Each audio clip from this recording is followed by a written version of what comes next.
ଆପଣ ଦୁईटा क्वेश्चन कले गोटे हूँ पीए पैसा हड़प कर द्वितीय जिनसटी हूँ माँ को मिसबिहेव कर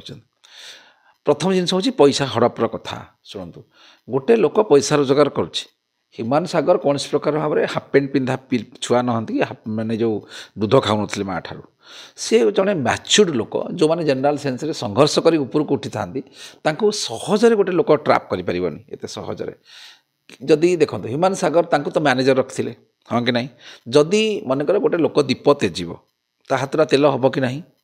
हम ऑब्वियसली एटा नुआ जिनस किसी ना जदि सी जदि कौटी ह्यूमान सागर कौटी कंप्लेन करछंती कि जे मोर पैसा को मत ब्लाकमेलिंग करके नहीं जाऊला कि हड़प करके नहीं जाऊला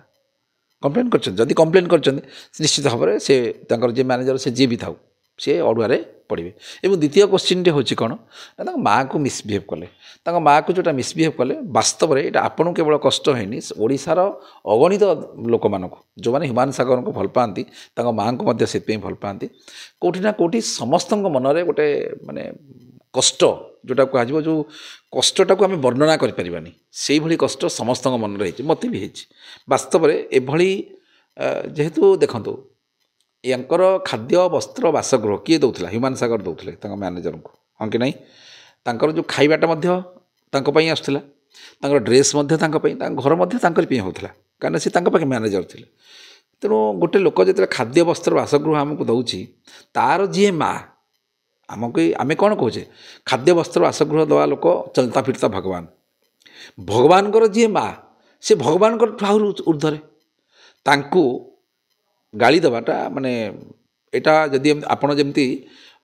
महाप्रभु जगन्नाथंकर अभड़ा को जी अईठा कहे से केवल मूर्ख नुहे से हूँ गोटे महामूर्खटीए हाँ कि नहीं ठीक से भाई भाव में निजर भगवान जी हर्ता कर्ता दैव विधाता अर्थात जे खाद्य वस्त्र बासगृह जहाँ आपण को प्रोवाइड करुच्ची तार जी माँ तांकू गोटे जदि जी गाली गुलज करुच्ची सी पापी नुह सी हूँ गोटे महापापी जदि आप कहे तेणु ये जो महापापरू सी उद्धार पाइबापी हेले जमती गोटे लोक प्रायश्चित करने मुक्ति मंडप को जाऊँच विभिन्न प्रकार गंगारे बुड़ पकाउं विभिन्न प्रकार ठाकुर पाखे दान धर्म करुँच ठीक से भाई भाव में तांकर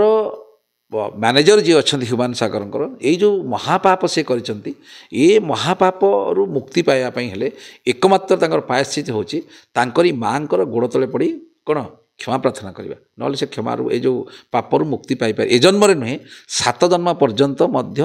जड़े माँ अशांति माँ लुहर कहीं दुनिया बंची ना सी कौन बचे निश्चित भाव में से प्रोब्लेम फेस करेंगे।